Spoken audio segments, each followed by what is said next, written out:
Okay, we're starting a new chapter. Write down your homework in case I haven't posted the syllabus. It's right there. If I have posted the syllabus, it'll be on there. What is a conic? So a conic is when you take a cone. Do you see this kind of picture of a cone right here? It's kind of, almost like an upside down ice cream cone kind of thing. So we're talking about conics this whole chapter. That's the official name. And so I want to just show you what it is. If you take two cones and kind of stack them on top of each other, if you can imagine that flat on a table, um, if you cut completely level with the table or the ground, it will form the intersection of the cut. Um, that region there will be a perfect circle because a cone is circular. The bottom and top of this of these cones in this case are circular. So if you cut it completely level, it forms a circle. That's a type of conic. If you cut it just at a little bit of an angle, it'll be kind of a squished circle, or you might think of that as an oval, but we call it an ellipse in math. But you've probably seen an oval before. It does look kind of like a squished circle. Third type you could create if you actually cut outside of the bottom there, instead of forming a full kind of ellipse there, it forms actually the intersection there of the plane and that cone there forms a parabola. So that's actually one of the type of conics we're going to talk about today, actually. There's one last one that's called a hyperbola. It almost looks like two parabolas kind of going in different directions. When you cut this thing completely vertical at a straight 90-degree angle there. But actually, that's not really a parabola. It's not really a parabola. It's the two of them together make a hyperbola. It has a little different shape, quite a bit different shape actually than the parabolas do. So they go up, they kind of increase at a different rate.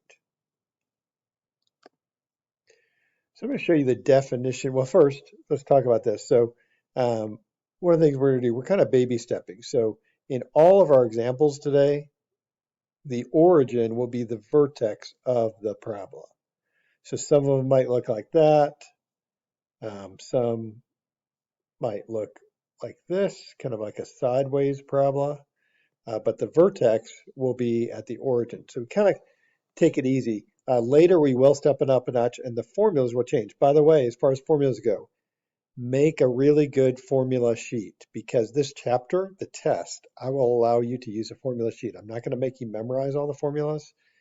So when I get to formulas, make sure you take good notes because you want to use those on the quizzes and tests because I'm not going to make you memorize the formulas.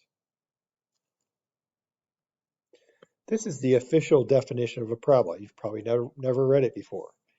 A parabola is a set of points in the plane that are equidistant from a fixed point F. We call that the focus, so the point is F.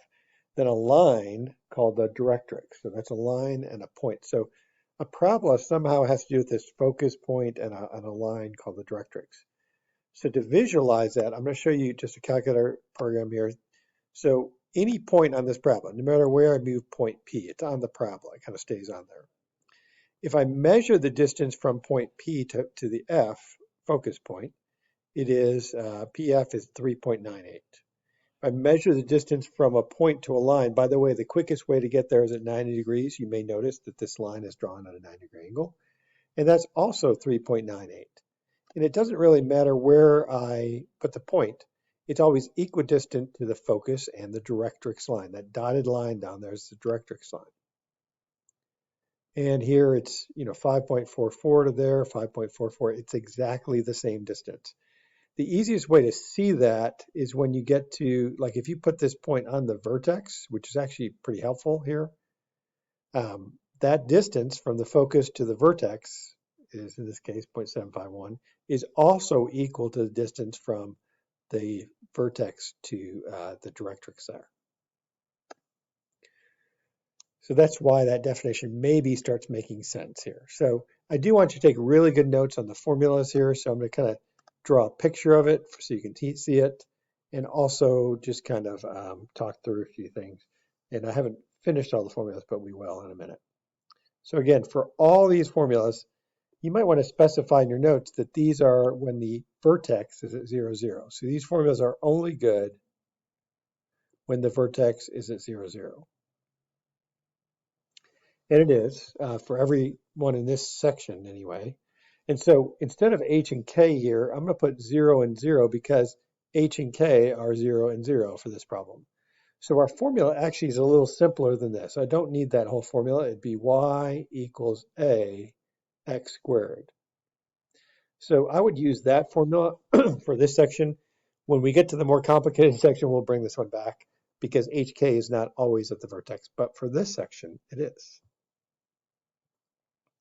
So I like to label things. So that's actually a pretty helpful thing to do here. So we're going to say this is the focus point here. And I guess this line right here is the directrix.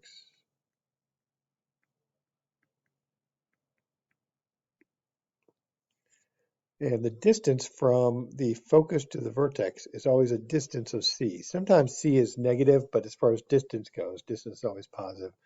So even if c was negative, the distance there is c, or absolute value of c. The distance from the vertex to the directrix is also c. Remember, those are equidistant, right? So those distances are the same. Those are c. So the formula for the focus point is going to be 0, comma c.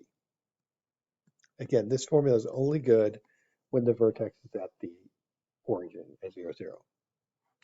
The equation of this line right here, the directrix line, is going to be y equals, because it's horizontal, and the opposite of c, because if c is, say, positive 2, it looks like it's positive 2 here, then the opposite of c would be the opposite of 2, or y equals negative 2. There's one last thing that's on here that you do need to know. It's called the focal diameter. So the focal diameter formula is focal diameter is equal to the absolute value of 4c. So the distance from this point to this point, that focal diameter is that dotted line there, that dotted pink line. It is parallel to the directrix, and the distance, the complete distance from here to here, is 4c, or in this case, is 4c, or like 4 times 2, or 8, if you just look at the graph there. But the thing I want you to see is when you're drawing this, it's almost more helpful to think of this as half of that as 2c, and this is half of that as 2c. I mean, I guess I could be putting absolute values around these because these are distances, they're positive. But it's going to be really helpful to start at the focus, go, if it's this kind of parabola, you're going to go 2c to the right and 2c to the left, which is a total of 4c. That whole thing there is the focal diameter. So that's what you need for that. Okay, so this one, we're going to find the focus and directrix of this parabola. So this is a parabola. If you look at this formula, you notice that y is to the first power, and it's solve for y, and x is to the second power. So when you see that one of these variables is to the first power, always solve for that variable. It may not be obvious in some problems, but because y is to the first power, I definitely want you to solve for y. So we're going to divide by -8 here. And you get y equals, I'm going to write that differently so you can see the a value a little more clear. So -1/8 times x squared. So that's really a coefficient of a fraction right there. So that's our equation, right? If you look back at this, the a value is the number in front of x squared. So we can easily see what number's in front of x squared. A is equal to -1/8. I forgot to mention one formula on here. It's actually really helpful. We'll use this. If you know C, you can use it to find A. And I'll add one more to this. It's another version of the same formula. It is C equals 1 over 4A. By the way, I want you to know the 4C and the 4A there are in the denominator. It's not 1/4 times A or 1/4 times C. It's 1 over 4C, 1 over 4A.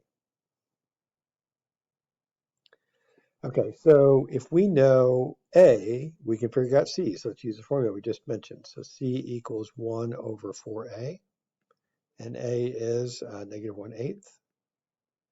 So this is 1 over -4/8, which is -1/2, Divided by a fraction is like multiplying by its reciprocal. So we're going to multiply by -2 or 1, and we get -2. So my C value is -2. So that's very helpful here. So I'm going to try to draw this. This may sound weird to you. Try to draw it without using a lot of formulas. And then I'll show you how to kind of fall back and use the formulas if you need them. They're kind of there for a crutch and you can use them, but don't, sometimes you can just kind of think it through a little bit here. So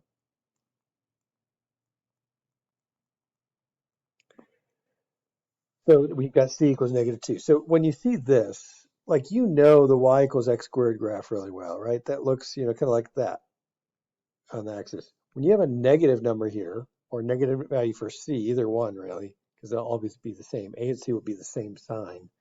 It's definitely going to, instead of opening up, it's going to open down when this is a y equals parabola, which it is. So right away, I kind of know, sometimes it helps to know this parabola is opening down, which means the focus must be inside of that parabola. That focus point is inside. So let's start with what we know. We know the vertex is there. We know from this that the distance from the focus to the center is C. Because this is a negative value here, because A is negative and C is negative, instead of opening up, it's going to open down. So I know I'm going to go down 2 units because C is -2 here. So I'm going to go down 2 units. That's going to be my focus point. If I go up 2 units the other way, that should be my directrix, which is y equals 2. Now for this, it really helps to, let's just check the formulas and make sure that we did everything right. So, and this is sometimes what you can do. You say, okay, the formula is 0, C. So we know C is -2. So this should be the point 0, C, which is -2. Is that the point 0, -2? It is. The directrix equation is y equals the opposite of C. So y equals the opposite of -2 is 2. So y equals 2. That works. So I've got those two things. I did those two things correctly, which is very helpful. I think the hardest thing to do is probably that focal diameter. So I'm going to put a couple more tick marks here. So the whole focal diameter would be, let's see, focal diameter would be absolute value of 4 times C, which is -2. Oops. So we get absolute value of -8, which is 8. So I need to go 4 in each direction. So I go 4 to the right and 4 to the left, make my points. Those are my dotted lines, right? That's a dotted line that connects those two. Try to make that dotted. And you're going to be able to now draw the parabola. So if you have the vertex point, you have the end point of the focal diameter, you have the other end point. Those are all the points I need to solve and graph this thing. So doesn't have to be a perfect graph, just those 3 points, the end points of the focal diameter and the vertex are the points I want when you use this method to graph or solve. Okay, get your formula sheet out again. This time we're going to go over the formulas for a sideways kind of parabola here. So the vertex is still at 0, 0, so that's our vertex. And so that means this is 0 and this is 0, which means our equation really is much simpler. It's x equals a y squared, or a times y squared. Let's figure out what C is by looking at the graph. So you can kind of find C from the graph. So it looks like it's 2 units, right? That distance of C equals 2 there. It's opening to the right, which is a positive direction. Up is also a positive direction. So I do think it's a positive 2. We'll double check that in just a minute if you're not sure. And so if I go 2 units in the other direction, that's going to be x equals -2. So without looking at the formula sheet, I think those two are right, but let's just look back at the formula sheet. Oh, this is the formula sheet, isn't it? Sorry. Sorry, I was looking at this like it was a real problem. So let's actually just label the stuff that we need. So we need this equation, sorry. It has all the points in there, just starting to go to town. So the formula, if you look back at the formula for this one, it was 0, C. Well, this one's kind of similar, except it's facing the other way. So instead of 0, C, it's going to be C, 0. The directrix was, for the other kind of parabola, y equals the opposite of C. But this one's a vertical directrix, so it's going to be x equals the opposite of c. And again, the focal diameter is the same. It is equal to the absolute value of 4c. Okay, and so again, this distance here, I prefer to think of it as this is 2c, or absolute value 2c, and this is the absolute value 2c. Those two together make up the focal diameter of 4c, or the absolute value of 4c. This one's a little tougher to solve. You got like, what do I solve for? X is to the first power, so I highly recommend solving for x there. So I would probably add 1/2 x to get rid of the denominator and help maybe solve for that. So plus 1/2 x. And those go away. You get y squared equals 1/2 x. What do you do to both sides to solve that guy? Hopefully you know you'd multiply both sides by 2. Multiply by 2. And this nicely cancels. You get x equals 2y squared. Now this point a would equal this, right? That's a, which is 2. And there's a formula to convert it to get c. So c equals 1 over 4a. We're using a lot of formulas. We really need to get c to do some graphing. So this would be c equals 1 over 4 times 2. So c equals 1/8. It's going to be a really tough one to graph accurately, because c is just a very small number here. So because c is so small, I'm going to do it this way. So I'm going to make this like 1 unit, 1 unit, 1 unit, 1 unit. So that's going to be 1, 1, that's -1, that's -1. I'm going to make this like a 1/2 a unit. So that's a 1/2 a unit. Those are all 1/2, 1/2, and -1/2. I'm going to make this one a 1/4 of a unit. So 1/2 of a 1/2 is a 1/4, so that's 1/4. And 1/8 is somewhere, I guess you would say, let's see, which way is this opening, right? So c is a positive number. So I'm thinking it's either opening up or to the right. Those are positive directions. But this is definitely an x equals graph. So right away, this is opening not up or down. This has to be right or left in this case, because c is positive, it's going to open to the right. So I know if the distance away from the vertex to the focus is a distance of 1/8. So actually this point right here would be my focus point, which means this vertical axis of symmetry is going to be x equals -1/8.